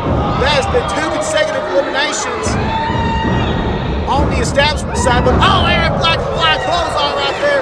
Aaron Black don't care about that. Aaron Black is getting the momentum back on his team. And what's Aaron Black gonna do here? Drops 1 elbow. And drops a 2nd elbow. And he's looking for that third elbow, this time with the jumping effect. Now Aaron Black off the ropes, a splash. Got cover here, 1, 2, kick out. So close right there to an elimination to get this match back on some even footing. And that is what the establishment desperately need right now.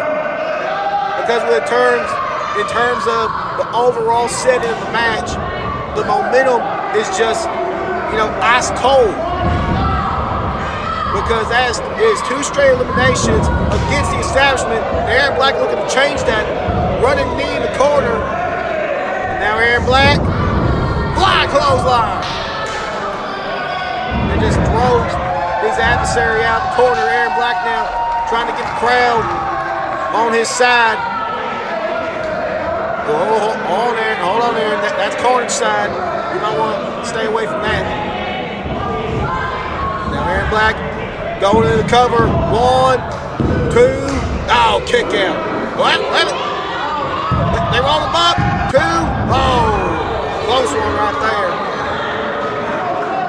That was ring smarts right there by that member of Carnage. He had Aaron Black well scouted. Aaron Black usually after that knee corner clothesline combo goes in for a roll-in splash off the apron. And he rolled himself to where if Aaron Black wanted to go for that, he'd be on the Carnage side of the ring. So Aaron Black opted not to go for the roll-in splash, potentially saving himself from elimination right there. Because who knows, if Aaron Black would hit that splash, then maybe that would have been enough to put him away. And now we just got a trade-off of fisticuffs here. Oh my goodness, what a chop! Definitely hurt that all throughout the building, ladies and gentlemen. And now, once again, the momentum of the match is now in Carnage's favor. And what we got going on here? Oh! Cutter right there by Black Savage in the cover. 2. Oh! Man, Black got the shoulder up. Oh my goodness. What a close call right there. What a close call for the establishment. We almost had a terrible situation, a dire situation. We almost had a 3-on-1 scenario for the establishment. That would not have been good, ladies and gentlemen. And Bishop now, fresh man. Bishop is coming in the ring to add a little more punishment to Aaron Black. Bishop, he's setting up for that spear. And Aaron Black goes flying. The cover. 1, 2, and 3. Kip Havoc. I guess Kip Havoc tried to get in the ring. He tripped up on the rope. Fatal mistake. It is now 3-on-1, and I think it is set into the crowd here. And I think it's going to process for Kip Havoc just here in a few moments as he does the number check real quick. That it is 3-on-1. And look at that. Kip Havoc don't care.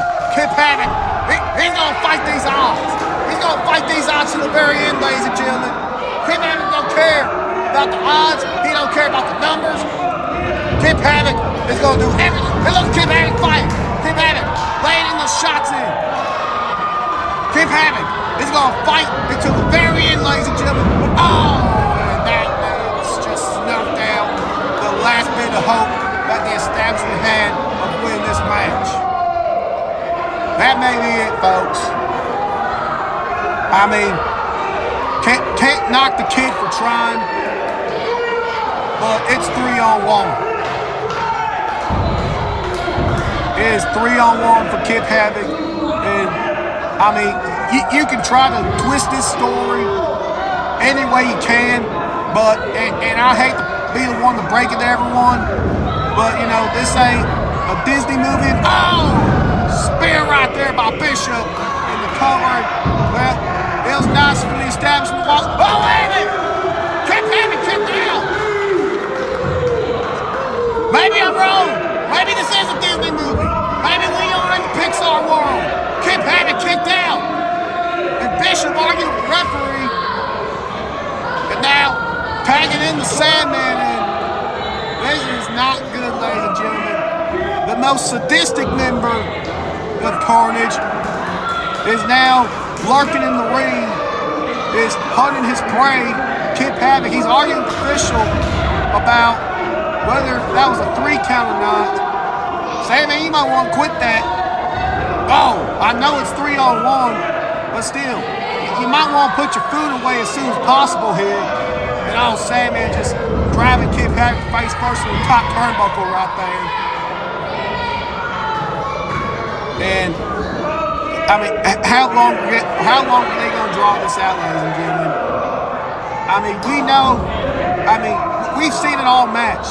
Carnage and the establishment, you know, they don't mix too kindly with each other. As Sandman said, X marks the spot right there, drawing an X on Kip Havoc's forehead. And now Sandman talking to his fellow members of Carnage to, I guess, maybe get suggestions on what they want to see done. Kip Havoc trying to get out of the Sandman, but Sandman caught him right there. But Kip Havoc break him in the eye. Kip Havoc rolling the Sandman up. 1, 2, 3. Oh my goodness! The hardcore champion's been eliminated. Sandman is out. We got 2-on-1, folks. And Bishop now. Bishop's in the ring, and Bishop is pissed off. Bishop, he's done playing around. He's looking to put this away. And well, it was nice knowing you, Kip Havoc. But we're about to have a K5 here. Wait, Havoc lands on his feet. He took it down. 2, 3. What on earth are we seeing here? The crowd in Prescott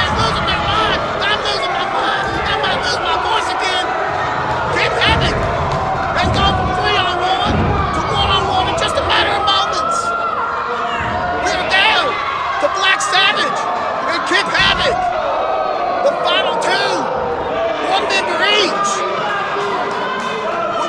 We may experience a miracle here tonight, ladies and gentlemen. Black Savage. Best Kid Havoc in the corner. Just delivering blow after blow to this young man. Uh-oh. What does he say? Kid Havoc? Oh, German. Uh-oh. Black Savage holding on. And we got a second German. And he's holding on again. He's going for the trio of Germans here. And a third German suplex. He bridges it with it. Two. And, oh, Kid Havoc still has some fight left in him. He ain't going nowhere, folks. And Black Savage is getting upset. And I don't blame him. Carnage has 3-1 lead on the establishment. Man, and Kid Havoc is trying to make this his Tom Brady Super Bowl moment. Black Savage now just holding Kid Havoc in the corner, talking his trash to him, trying to psych Kid Havoc out maybe. And oh, what a shot right there in the corner. Black Savage now trying to regain his composure here. Sending, oh, Kid Havoc reversed it. And Kid Havoc getting the crowd impressed on his side. Here comes Kid Havoc. Oh, and yeah, that may be it. Let it, Kid Havoc fight back here. He did it! The cover, can he do